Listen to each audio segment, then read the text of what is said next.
에스라, 느헤미야서입니다. 현대 성경에는 보통 이 둘이 나뉘어 있지만 그렇게 된 것은 먼 후대에 일어난 일입니다. 원래는 한 저자가 쓴 한 권의 책이었죠.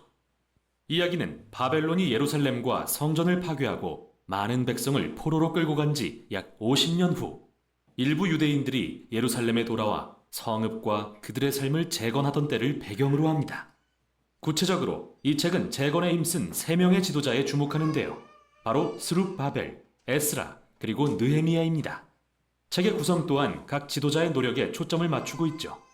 스룹바벨은 큰 무리의 백성을 이끌고 예루살렘에 돌아와 성전을 재건하고 그로부터 70년 후 에스라는 예루살렘에 와서 토라를 가르치고 공동체를 재건하며 다음으로 느헤미야는 예루살렘의 성벽 재건을 지휘합니다.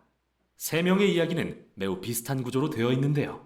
먼저 하나님께 감동을 받은 페르시아 왕이 이들을 예루살렘에 보내고 자원과 도움을 제공합니다. 이들의 노력은 방해에 부딪히지만 결국 극복해냅니다. 그러나 세 이야기 모두 이상하게도 실망스러운 결말로 끝이 납니다. 그럼 처음부터 자세히 살펴보죠. 이야기는 페르시아 고레스 왕의 칙령으로 시작합니다.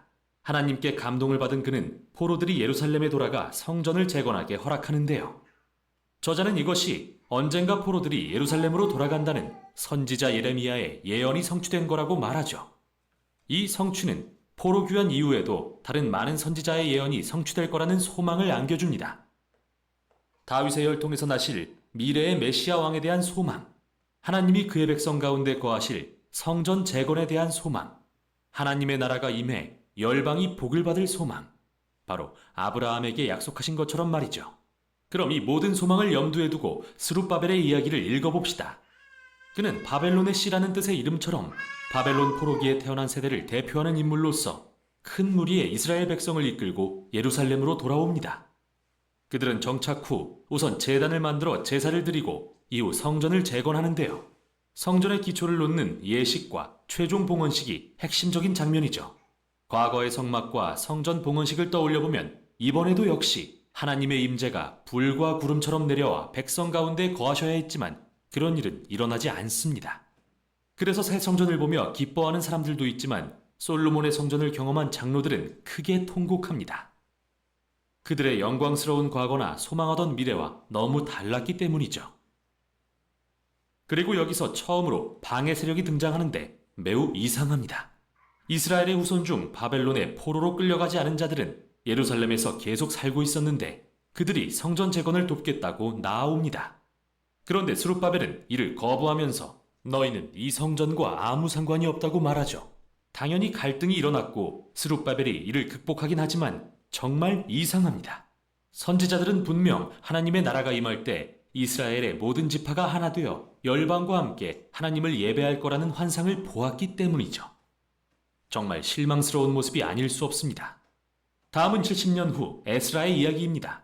그는 바벨론 포로 시절 이스라엘의 지도자로서 토라에 능통한 학자였는데요. 페르시아 아닥사스다 왕에게 임명되어 한 무리의 백성을 이끌고 예루살렘으로 돌아오죠. 에스라는 이스라엘의 영적 재각성과 사회적 재건을 간절히 소망했지만 우리는 또다시 실망스러운 모습을 보게 됩니다. 그는 귀환한 사람 중 다수가 기존에 예루살렘 주변에 살던 포로 출신이 아닌 여성들과 결혼한 사실을 알게 되었는데 그 중에는 유대인뿐 아니라 이방 여인들도 있었죠. 그러자 에스라는 율법의 계명을 들어 이스라엘은 거룩하니 고대 가나안 족속과 구별되어야 한다고 호소합니다. 예루살렘 주변에 살던 자들은 가나안 족속처럼 귀환한 이스라엘 백성을 타락시킬 거라고 하면서요. 그리고 에스라는 가슴을 치며 회개 기도를 드립니다. 그런데 그 후 그는 지도자들을 결집하고 법령을 시행해 이 모든 결혼을 무효화하고 이방 여인들과 아이들을 쫓아내도록 하죠. 하지만 이 법령은 이혼한 남성이 일부만 기록된 걸로 보아 부분적으로만 실행된 것을 알 수 있습니다. 이 이야기는 여러 면에서 매우 이상한데요. 먼저 하나님은 에스라에게 이런 일을 명령하신 적이 없습니다. 에스라가 이 법령을 만들도록 한 건 예루살렘 지도자들이었죠. 둘째, 당대의 선지자 말라기는 포로됐던 자들이 거룩히 구별돼야 한다고 했지만 하나님은 이혼을 미워하신다고도 했는데요. 이같이 법령에 의한 상반된 결과는 이 책에서 반복되는 실망스러운 결말과 일치합니다. 이제 느헤미야의 이야기입니다.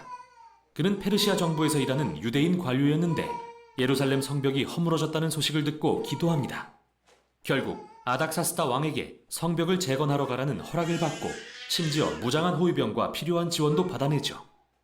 예루살렘에 도착하여 재건 작업을 시작한 후 그 역시 예루살렘 주변 거류민들과 갈등을 겪습니다. 또다시 이야기에 긴장감이 감돌죠.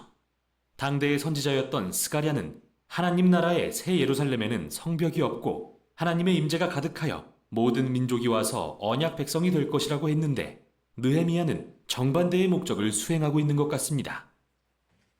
그는 주변 거류민들에게 너희는 예루살렘과 아무 상관이 없다고 말합니다. 이는 당연히 적대감을 불러일으켰죠. 느헤미야는 자신이 받은 소명을 참되고 용기 있게 수행했지만 늘 무장 상태를 유지해야 했습니다. 과연 이런 갈등이 다르게 해결될 수는 없었을까요? 이런 질문을 안고 책은 두 방향의 결론에 이릅니다. 먼저는 긍정적, 다음은 부정적입니다. 에스라와 느헤미야는 이스라엘의 영적 재각성을 위해 온 힘을 모았는데요. 귀환한 포로들을 축제에 한데 모아 7일 동안 온 백성에게 율법을 읽고 가르칩니다. 그리고 초막절을 지켜 출애굽과 광야의 여정에서 경험한 하나님의 신실하심을 기억합니다. 또한 자신들의 죄를 고백하고 언약을 갱신하고 율법의 계명을 모두 따르겠다고 맹세합니다. 그리고 성전과 예루살렘 성벽의 재건을 크게 기뻐하죠. 이게 전환점이 될 수도 있겠다 생각하시겠지만 아닙니다. 이 책은 정말 우울하게 끝납니다.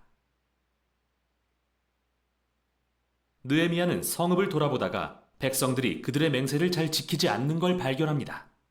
스룹바벨이 애써 재건한 성전은 방치되어 소홀히 관리되고 자격 없는 자들이 돌보고 있고 에스라의 가르침이 무색하기에 백성들은 율법을 어기고 안식일에 일을 하고 있죠. 심지어 그들은 느헤미야가 재건한 성벽 주위에 시장을 열고 안식일에 장사를 하고 있습니다. 결국 느헤미야는 화가 폭발합니다. 사람들을 때리고 머리털을 뽑으며 야단을 칩니다. 율법의 명령에 순종하시오. 그리고 마지막으로 하나님께 적어도 제가 노력했다는 것은 기억해 주시라고 기도합니다. 이렇게 끝나다니 너무 이상하죠. 물론 예상하긴 했지만요. 사실 이렇듯 실망스러운 결말은 의도적으로 배치된 것입니다. 그렇다면 이 책은 도대체 성경의 전체 줄거리와 어떤 관련이 있다는 걸까요? 기억하시죠? 우리는 이 책을 시작하면서 메시아, 성전, 하나님의 나라에 대한 예언적 소망을 품었습니다. 그러나 아무것도 이루어지지 않았습니다. 이스라엘이 포로에서 돌아왔다고는 해도 그들의 영적 상태는 이전과 다를 게 전혀 없었죠. 에스라와 느헤미야는 최선을 다했지만 정치-사회적 개혁은 핵심적인 인간 마음의 문제를 다루지는 못한 겁니다. 이 책의 요지는 예레미야와 에스겔 선지자가 강조하는 것과 같습니다. 하나님의 백성에게 필요한 것은 마음을 온전히 새롭게 하는 것입니다. 그분을 사랑하고 그분께 순종하기 위해서 말이죠. 이 책이 실망스럽게 끝나는 건 사실이지만 그래서 지혜서와 예언서를 계속 읽고 싶어집니다. 하나님이 위대한 언약을 성취하기 위해 무엇을 하시는지 찾기 위해서 말이죠. 여기까지 에스라와 느헤미야였습니다.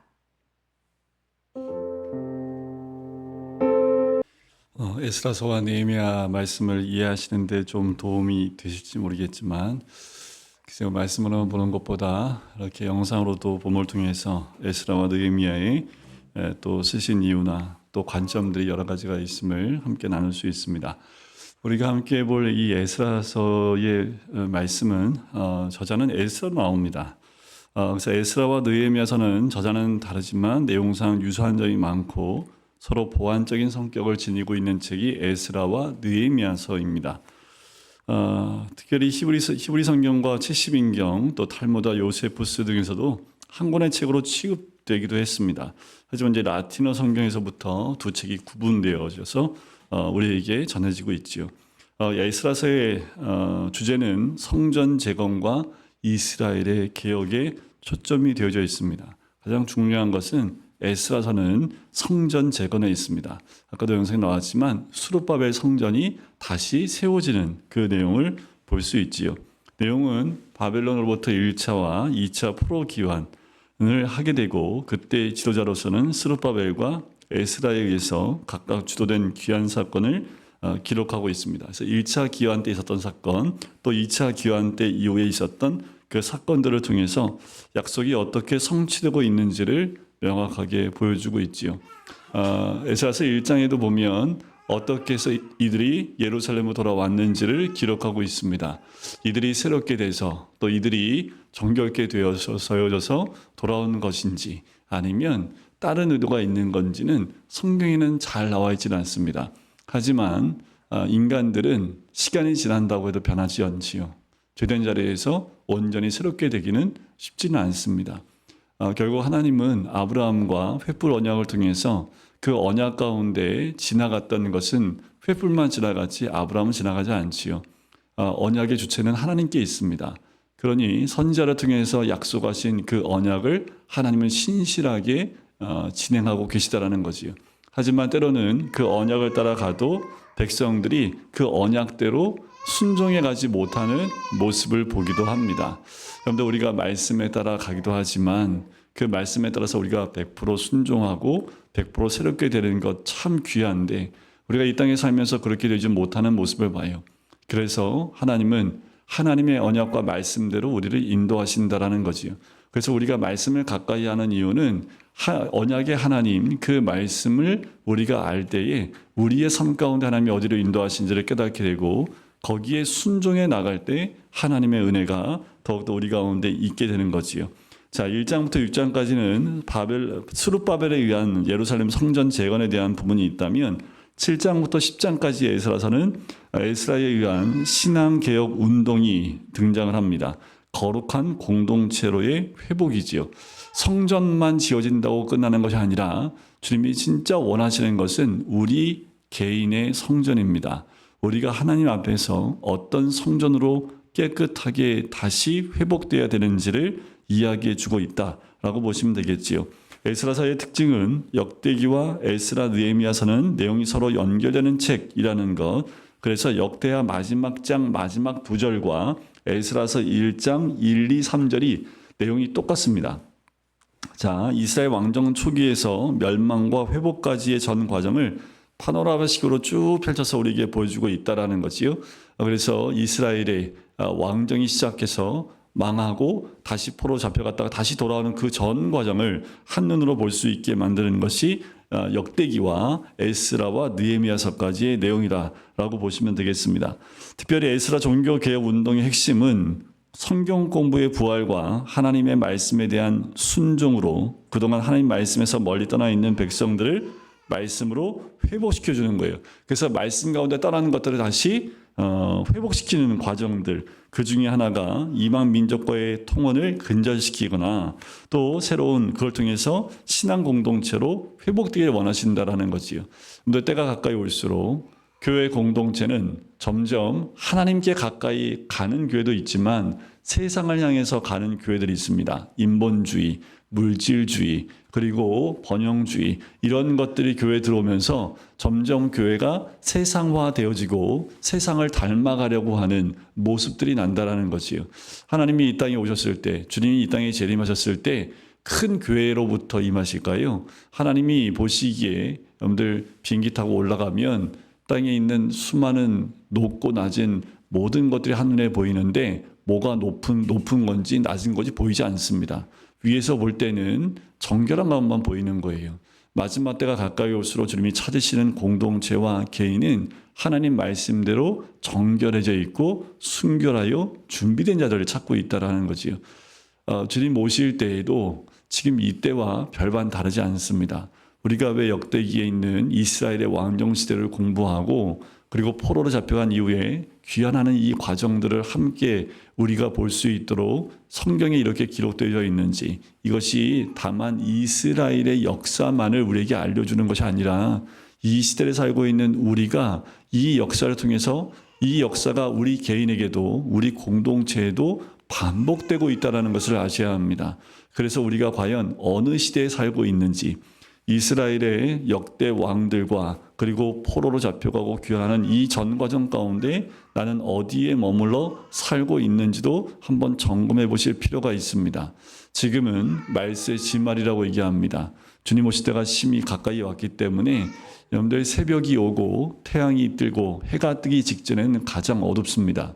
아마 세상은 더 어두워질 겁니다. 세상은 점점 더 약육강식처럼 이 뭐 그냥 자연하고 똑같이 돌아가고 힘 있는 사람들이 모든 것을 다 휘어잡고 자기 것을 만들고 힘없는 자들은 다 빼앗기는 세상이 될 수밖에 없어요. 아유, 목사님 세상이 이렇게 발전했는데 그렇게 될까요? 법이 있고 있는데 세상 법은 힘 있는 자들을 위해서 존재할 수도 있습니다. 그 힘을 가지고 힘없는 자들을 뺏는 도구로 그 법도 사용할 수 있어요. 사람은 죄인입니다. 타인을 위해서만 살 수 없는 존재이고 타인을 위해서 존재하는 것이 인간이 아니기 때문에 목사님 너무 비관적이지 않아요? 아니요. 세상은 끝은 그렇게 간다라고 성경에도 기록되어 있고 점점 하나님에서 멀어지면 더 죄악으로 달려갈 수밖에 없습니다. 제가 이걸 먼저 말씀드리는 것은 놀랄 필요도 없습니다. 지금 일어나고 있는 세상의 많은 일들 놀랄 필요 없습니다. 그것에 의해서 우리가 이쪽 같다 저쪽 같다 할 필요도 없어요. 우리의 중심은 말씀에 있어야 되고 주의 뜻 가운데 있어야 됩니다. 그렇지 않으면 여러분들 휩쓸리다가 큰 문을 통과해서 가서 멸망의 길로 갈 수 있습니다. 깨어있지 않으면 여러분들 교회 안에 있다고 다 구원받아요? 절대 그렇지 않습니다. 교회는 구원의 보증수표가 되는 게 아닙니다. 구원은 하나님께서 믿음 가운데 있는 자에게 주는 선물입니다. 교회 안에 있다고 다 구원에 이르지 않아요. 그러니까 그 말은 뭡니까? 깨어서 우리가 긴장하고 주님 말씀 안에 거하지 않으면 세상에 있는 것이나 교회에 있는 것이나 별반 다름없는 것을 경험할 수 있습니다. 그러니까 때가 가까이 올수록 여러분들 우리를 현혹하고 우리를 넘어뜨리게 하는 일들이 굉장히 많습니다. 이번에 이제 목회 세미나 갔다 오면서 오늘 새벽에도 잠깐 말씀을 드렸지만 굉장히 많은 그리스도인들이 점집을 왔다 갔다 하고 통계로 나온 거는 정확하진 않지만 성도들 가운데 그리스도인들 가운데 한 50% 정도는 다 타로점이나 무슨 점이나 다 50% 정도는 경험하고 있고 매주 찾아가는 사람도 있고 한 달에 한두 번 가는 사람이 있고 매일 아침에 눈을 뜨고 핸드폰으로 전부터 보는 사람들도 그리스도인 가운데 굉장히 많다고 합니다. 이게 지금 현실적으로 목회자들이 만나면 나누고 있는 내용들이에요. 왜 그럴까요? 하나님을 온전히 믿지 못하기 때문에 그렇습니다. 하나님의 섭리도 모르고 왜요? 그 믿음이 없으니까 앞날이 궁금한 거죠. 지금이 나한테 일어나는 이 사건들이나 환경들을 어떻게 해석을 해야 되는지 해석이 안 돼요. 우리의 삶의 모든 것을 주관하신 분이 하나님이라고 말씀 가운데 배우고 있지만 내 삶 가운데 내가 원하는 방향으로 내 삶이 안 가다 보니까 그 삶이 어떻게 될지를 궁금해하는 거지요. 궁금해할 필요 없어요. 하나님을 떠나면 멸망입니다. 잘 될 수 없어요. 세상에서 잘 되는 것 그거 복 아닙니다. 그런데 그렇게 가요. 또 최근에 여러분들 또 우리가 주제해야 될 것은 또 주일날에도 제가 또 한번 말씀을 드리겠지만 한 교회에서 어떤 사건이 있었냐면 이번 캄보디아 사태에 연루되어 있는 사건인데 지금 한국 사회와 캄보디아와 동남아시아에 있는 이런 그 범죄들이 다 연결되어 있답니다. 한 목사님이 큰 교회 목사님이신데 얘기를 하시더라고요. 그 집사 가운데 한 명이 프로그램 개발하는 그 친구인데 프로그램 개발하고 난 다음에 비수기가 있는데 그 기간 가운데 이 사람이 이제 잘못하다가 핸드폰으로 온라인 게임에 이제 들어가기 시작을 한 거예요. 근데 온라인 게임이 그냥 아이들 게임이 아니라 돈을 베팅하고 따는 여기에 이제 들어가다 보니까 계속 돈을 잃게 되지요. 그러니까 이 사람이 사채를 7군데에서 이 사채를 끌어 쓴 거예요. 더 이상 이제 감당이 안 되니까 사채를 끌었을 때 어떤 조건이 있냐면 보증 쓰는 사람 3사람을 세우라고 얘기한답니다. 근데 문제는 뭐냐면 그 교회 청년 3명을 보증으로 세운 거예요. 그런데 놀라운 건 뭐냐면 이 청년들이 사인을 한 적도 없고 내가 보증 서주겠다고 얘기한 적도 없고 아무것도 없습니다. 그냥 핸드폰 번호하고 그 사람하고 카톡했던 내용을 카피해서 그냥 보내면 된답니다. 그러니까 이 청년들은 전혀 그 사람한테 자기 보증 쓴다고 얘기 안 했는데 이 사람이 이제 갚을 능력이 안 되니까 그 세 청년한테 이 범죄 집단들이 계속 연락을 하는 거예요. 돈 갚으라고. 근데 이 사람은 전혀 연관성이 없는데 그러니까 연관성이 없는데도 그 전화하니까 어떻게 해요? 스트레스 받잖아요. 그러니까 이게 굉장히 스트레스와 이런 업무도 봐야 되는데 일도 해야 되는데 자기도 모르는 사이에 이렇게 연관되어지는 일들이 굉장히 많답니다. 이건 교회 안에서도 그렇지만 여러분들이 그래서 교회에서는 더 이상 이제 개인의 정보를 성도들 사이에서 오픈하지 않는 쪽으로 갈 수밖에 없는 상황이 되어졌다고 얘기를 하더라고요. 그래서 그 사람들이 다 이 단체들이 어디 연결되어 있냐면 한국에 있는 범죄 집단들이 지금 중국에 있는 그 범죄 집단, 캄보디아에 있는 그 집단 다 연결이 되어 있답니다. 그래서 여기서 잡아다가 캄보디아로 보낸대요. 그래서 캄보디아나 동남아시아에서 이런 일들을 행할 수밖에 없게끔 만든다고 합니다. 그러니까 여러분들 핸드폰이나 이런 것들 돈이 구하다고 해서 사채를 쓰시면 절대로 안 돼요. 없으면 굶으셔야 합니다. 그게 답이지. 그걸 해결한다고 사채를 썼다가 여러분들 잡혀가는 경우가 지금 수천 명이 잡혀간 이유가 그 외에도 있겠지만 많은 경우가 그렇게 잡혀가는 경우가 있다고 얘기를 해요. 그러니까 우리도 모르는 사이에 그렇게 우리의 정보가 흘러가서 우리도 그런 타겟이 될 수 있는 정말 무서운 그 이야기를 들었는데 세상이 이래요. 근데 교회 안으로도 또 교회에 있는 분들이 실수할 수 있지요. 그런데 그런 일들을 통해서 다른 성도들한테 피해를 줄 수 있습니다. 여러분들 깨어있지 않으면 여러분들 우리도 타깃이 될 수 있는 것이기 때문에 여러분들 깨어 기도하셔야 되고 또 우리 스스로가 그렇다고 뭐 여러분들 관계를 다 끊고 살아요? 그럴 수 없잖아요. 그러니까 여러분들 우리가 깨어있지 않으면 이 마지막 때에 더욱더 이 어둠에 붙잡혀 나갈 수 있다는 것을 우리가 반드시 기억하셔야 합니다. 우리 에스라 1장으로 한번 들어가 볼까요? 여러분들 이스라엘 백성이 망했잖아요. 포로로 끌려갔습니다. 예루살렘 다 무너졌습니다. 성전도 다 무너졌습니다. 이게 왜 이렇게 됐을까요? 이스라엘 유대인들이 왜 망했을까요?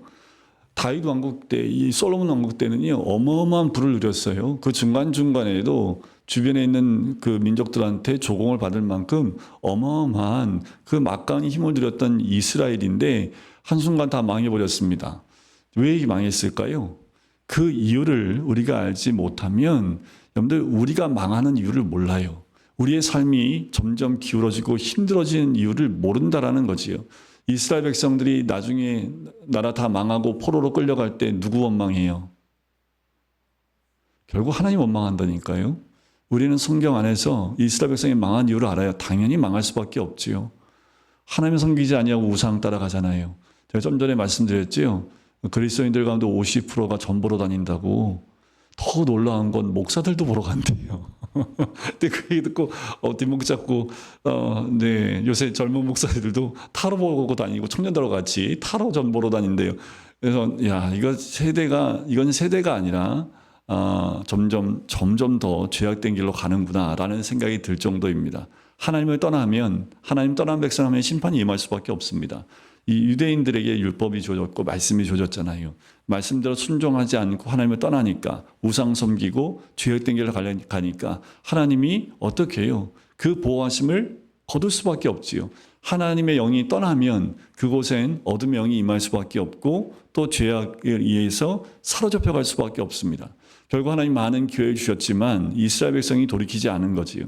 결국 하나님께서 그 하나님의 영이 떠나요. 에스겔서에 나오지요. 하나님의 영이 성에서 떠나고 나니까 이제 포로로 다 잡혀가게 되는 거지요. 포로 잡혀간 백성들이 왜 잡혀가는지 모르는 사람도 있을 겁니다. 하지만 그들 가운데 잡혀가는 이유도 알고 있는 사람도 있겠지요. 하지만 대부분의 백성들은 뭐예요? 하나님이 우리한테 왜 그러실까? 왜 그러실까 하면서 그냥 잡혀가는 거예요. 그 가운데 죽임당한 사람도 있고 가족이 뿔뿔이 흩어져서 온 가족이 각각 다른 지방으로 노예로 다 팔려가기도 하고 이런 어려움들을 겪게 돼요. 하지만 유대인들의 하나의 큰 특징은 뭐냐 하면 하나님을 떠나지 않는다는 특징이 있습니다.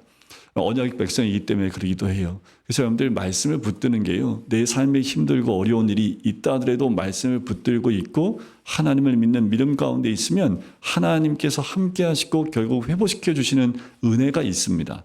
이스라엘 백성이 그 믿음은 있어요. 하지만 여전히 이런 포로 잡혀간 백성들 가운데 이게 무슨 일인지도 모르고 왜 하나님 우리를 떠나셨는지도 모르고 그렇게 잡혀간 사람도 있을 수 있다라는 거지요. 지금 우리 삶 가운데에도 마찬가지입니다. 왜 이런 일이 벌어진지 몰라서 전 보러 다니기도 하고 누군가 물으러 보러 다니기도 하지만 그럴 필요 없어요. 하나님 앞에 무릎 꿇고 기도하고 말씀 보면 답이 다 나와요. 그러니까 우리가 하나님과 일대로 만나는 시간들이 없기 때문에 내 삶의 무너짐을 우리가 깨닫지 못하고 있다는 거지요. 우리 삶에 무너지는 부분들이 반드시 있습니다. 없을 수 없어요. 제가 이렇게까지 말씀드린 건 뭐냐면 그만큼 우린 죄인입니다. 우리가 하나님께 올바로 서 있다고 하지만 무너진 부분이 있어요. 기도하면서 무너진 분들을 빨리 수축하지 않으면 그것을 통해서 어둠의 영이 침투에 들어옵니다. 그러면 무너지는 것은 한순간이라는 거지요. 이스라엘 백성은 수없이 많은 하나님의 선지자를 통해서 계속해서 말씀해 주시는 거예요. 돌아오라고. 여러분들 주일마다 말씀 들으면서 하나님이 왜 말씀해 주실까요? 돌아오라고, 깨어나라고, 하나님 앞에 돌아오라고. 우리도 하나님 도대체 나한테 왜 이러세요? 그러면 하나님 그럴 거예요. 또 맨날 말씀 들으면서 아직도 모르네. 내가 너 그렇게 얘기했잖아. 또 언제 얘기하셨어요? 이게 이스라엘 백성입니다. 도대체 우리한테 언제 얘기했습니까? 하나님? 이라고 얘기를 해요. 하나님이 내가 이런 선지자 보냈고 이런 선지자 보냈고 수없이 말씀을 전했는데 너 그들을 잡아 죽이지 않았느냐 라고 말씀하시는 거죠. 그 원인 다 어디 있어요? 내 죄 안에 있다라는 거예요. 이걸 깨닫는데 이스라엘 백성이 포로로 잡혀가고 돌아와요. 몇 명이 돌아왔을까요? 다 돌아왔을까요? 아니요. 하나님이 고레스 왕을 통해서 돌아오라 라고 메시지를 줬는데 그들 가운데 돌아온 사람은 딱 이 사람밖에 없습니다. 누가 돌아오냐면 하나님 마음에 감동 받은 사람, 하나님께 감동받은 사람만 돌아와요. 그러면 이스라엘 백성 감동받은 사람만 고레스한테 그 얘기를 들었을까요? 감동받은 사람한테만 이스라엘로 돌아가도 된대 라는 그 말이 들렸을까요? 아니면 유대인 전체가 다 들었을까요? 다 들렸어요. 그런데 돌아가겠다고 결정한 사람은 누구밖에 없어요? 하나님께 감동된 사람이죠. 마지막 때에 우리의 이름이 불려지는 건 하나님께 감동된 사람밖에 없습니다. 여기 성경에 보면 그 명단을 다 적어놨어요. 놀랍지 않습니까? 누가 돌아왔는지 우리가 뭐하는 관심이 있어요? 이 이름 보면 우리가 뭐 이름 받고 뭐 은혜 받아요?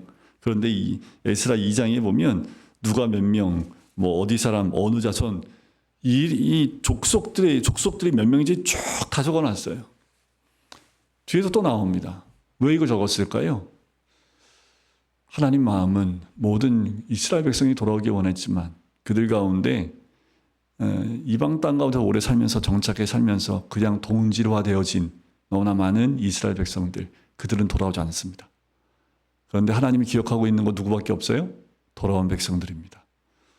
하나님 말씀에 반응하고 돌아온 사람들 뿐이에요. 여러분들 정신을 차리셔야 되는 건 마지막 때 우리의 이름을 불려주는 것은 누구밖에, 교회 다닌다고 이름 불려질까요? 아니요. 우리가 이 땅이 좋사오니 하고 이 땅에 우리의 관심을 다 두고 있으면 그 이름이 불려질, 하나님이 돌아오라 라고 했을 때 그게 마음에 감동이 안 돼요. 그때 우리 귀에 안 들릴까요? 아니요, 들려요. 그런데 그 말씀이 내 마음에 감동이 안 돼요. 그런데 감동이 되는 사람은 그 말씀이 귀에 꽂혀요. 그래서 자기가 가지고 있는 모든 것 다 내려놓고 하나님 말씀 따라 간다니까요.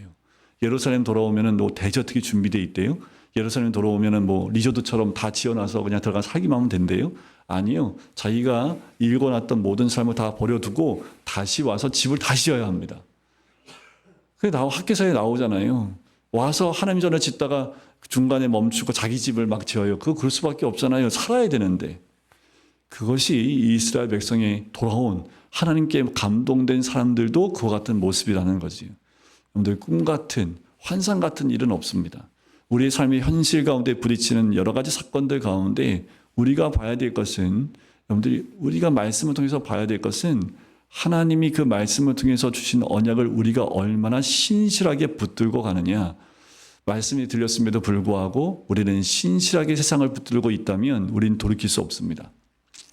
저도 이랬으면 좋겠어요. 죽을 때까지 예배 10,000번만 드리면 다 구원받고 복받는다고 하면 제가 그거 선포하고 그렇게 외치겠습니다. 근데 10,000번만 예배 드시면 됩니다. 이단이잖아요. 근데 이런 이단들이 교회 안에 있어요. 이렇게 하면 하나님 복받는다고, 저렇게 하면 하나님 복받는다고. 이거 다 이단입니다.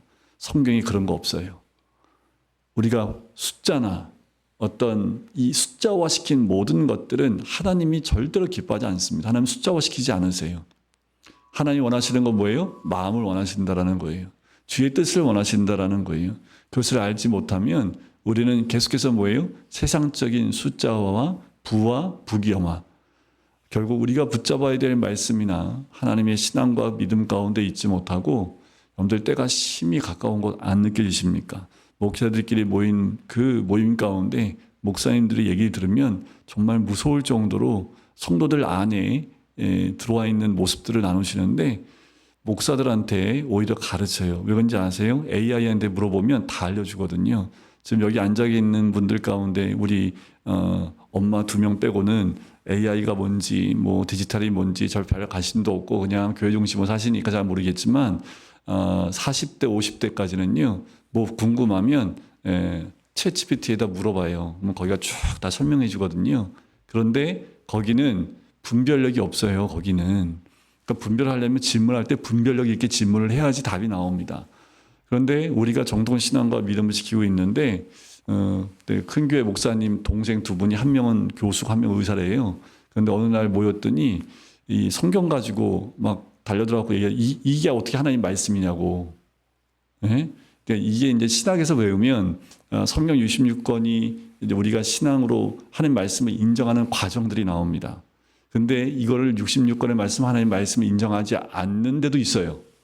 근데 거기서 주장하는 것들은 이 66권이 온전치 않다라고 주장하는 이유로 쭉 얘기를 해요. 근데 그거 읽어보면 일리가 있거든요. 근데 그걸 다 보고 와서 그러니까 장남이 목사인데 목사인 그 형님하고는 얘기가 안 통한다고 하면서 근데 그분들이 큰 교회 장로고 안수집사랍니다. 그러니까 목사가 공부한 목사나 말씀 믿는 게 아니라 AI에서 답변 준 걸 더 신뢰한대요. 더 재밌는 건 뭔지 아세요? 어떤 권사님이 아침에 일어났는데 몸이 찌뿌둥하니까 챗GPT에 물어봤대요. 오늘 교회 갈까 말까? 그랬더니 챗GPT가 뭐라고 대답한지 아세요? 그래도 가셔야 되지 않겠습니까? 이렇게 답이 나왔답니다. 그러니까 요즘 시대에 하나님께 질문하지 않고요. AI에 질문을 하는 시대가 되어져 가고 있어요.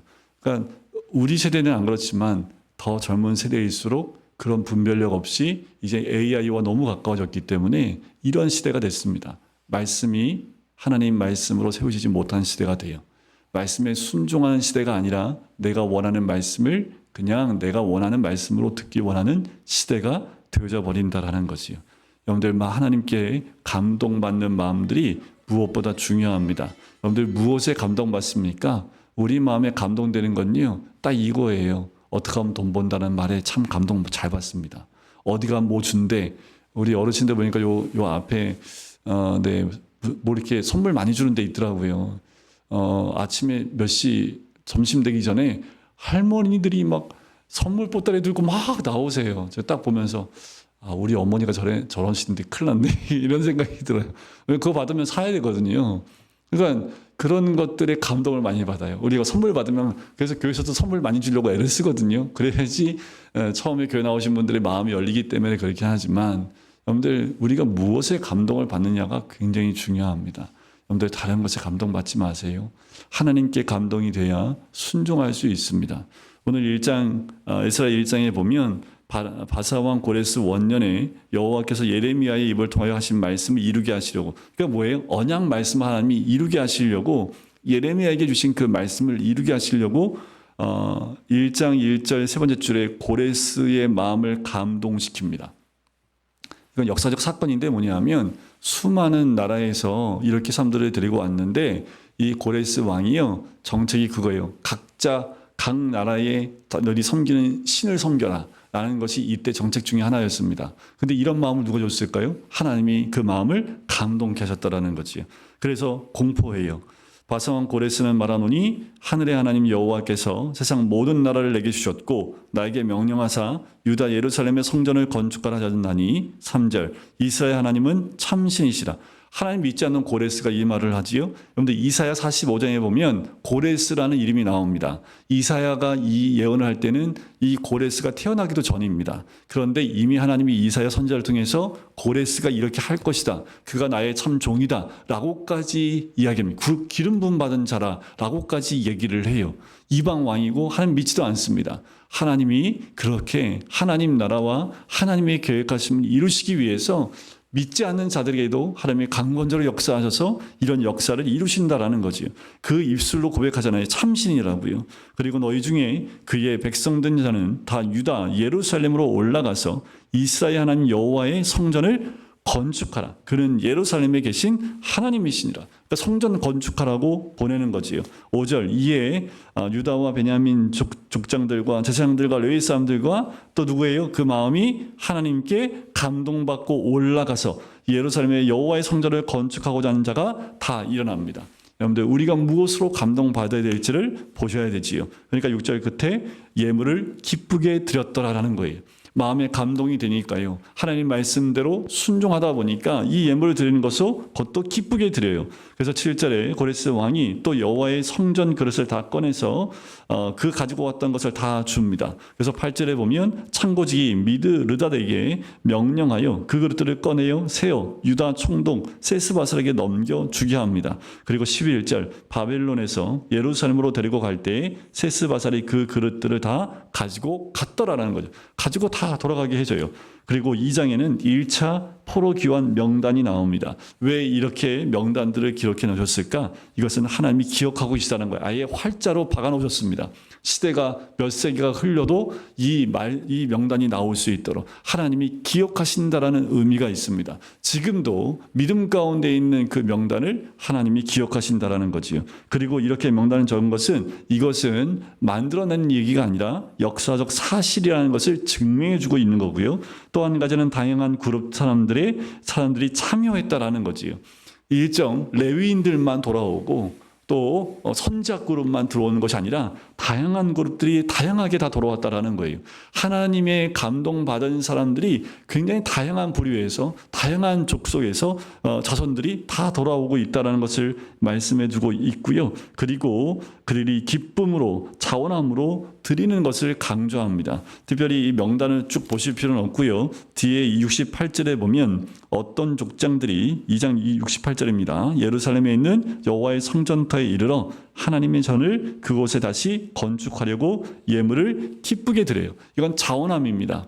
이들이 돌아와서 가지고 온 예물을 가지고 성전을 짓기 위해서 기쁨으로 자원하는 마음으로 그렇게 드렸다라는 거지요. 그리고 69절에 힘 잘하는 대로 공사하는 금고에 드리니 금이 6만 1,000다릭, 은이 5천만에 제사장 옷이 100벌이었더라라는 거지요. 하나님께 감동되고 또한 돌아온 이들이 가지고 있는 것들을 기쁘게 예물로 하나님께 드리는 것을 보게 됩니다. 자, 2장 2절에 보면 특별히 리더급에 있는 사람들의 명단이 나옵니다. 곧 스룹바벨과 이 스룹바벨은 1차 포로 기한 가운데 행정적 지도자로 보시면 돼요. 그 모든 백성들을 끌고 데리고 올 수 있는 그 행정을 책임진 사람 예수아는 당시의 종교적 지도자로서 예수아가 세워지게 됩니다. 느헤미야와 모르드게라는 이름도 나오지만 이 느헤미야는 느헤미야에서 나온 느헤미야는 아닙니다. 모르드게도 에스더서에 나오는 그 모르드게가 아니라 동면이인으로 보시면 되겠습니다. 가장 핵심은 스룹바벨과 예수아입니다. 그러니까 종교 리더로서의 예수아 그리고 모든 것의 리더로서 세워진 스룹바벨이지요. 그래서 이때 성전을 지었기 때문에 스룹바벨 성전이다라고 우리가 이야기하고 있는 겁니다. 자, 돌아온 사람이 총 몇 명이냐면 64절에 보면 64절, 65절 그 이후에 명단과 총 명수를 쭉 합해 보면 총 49,897명이 돌아옵니다. 5만 명이 좋게 안 돼요. 몇 명이 포로로 갔는지 정확하진 않지만 돌아온 인원이 5만 명이 안 됩니다. 예루살렘에 이 5만 명이 들어와서 얼마나 이들이 그 지역과 성전을 건축하는 데 명수가 되겠습니까? 굉장히 많은 포로가 있었음에도 불구하고 유대인들이 돌아온 숫자는 5만 명이 채 안 된다라는 거지요. 그리고 성전을 건축하기 전에 3장에는 초막절을 지키는 이들이 돌아와서 제일 먼저 원했던 것이 뭐냐면 하나님께 온전히 절기를 지키는 겁니다. 번제단을 쌓고 하나님께 제단을 쌓고 번제를 드리고 이 초막절을 지킴을 통해서 이들이 다시 한번 신앙의 기반을 시간의 기초를 다시 그 절기와 예배를 통해서 회복하는 모습을 보게 돼요. 여러분들 예배가 흔들리면 신앙은 무너집니다. 그냥 뭐 혼자 잘 믿으면 되지. 혼자 한번 잘 믿어보세요. 잘 믿어지게 되나? 안 돼요. 왜 성경에서 이 제사와 그 신약의 예배하는 모습들을 우리에게 보여줬을까요? 그 예배만이 또 그 이런 제사들만이 이들의 신앙의 근간이 되어지는 토대가 되기 때문에 그래요. 그래서 우리 신앙 가운데 예배 중심의 신앙이 아니라 그 다른 것으로 신앙이 흔들리기 시작하면 그다음부터는 신앙의 부분들이 허물어져 가는 모습을 쉽게 발견하게 됩니다. 이스라엘 백성이 돌아와서 했던 것, 초막절의 회복과 느헤미야에서도 보면 이 초막절을 굉장히 성대하게 지키는 모습도 또 등장하게 되지요. 오늘은 이 에스라와 느헤미야의 전반적인 걸 좀 말씀을 드렸고요. 우리 다음 주에는 이 에스라와 이어서 느헤미야를 빠르게 함께 나눠보도록 하겠습니다.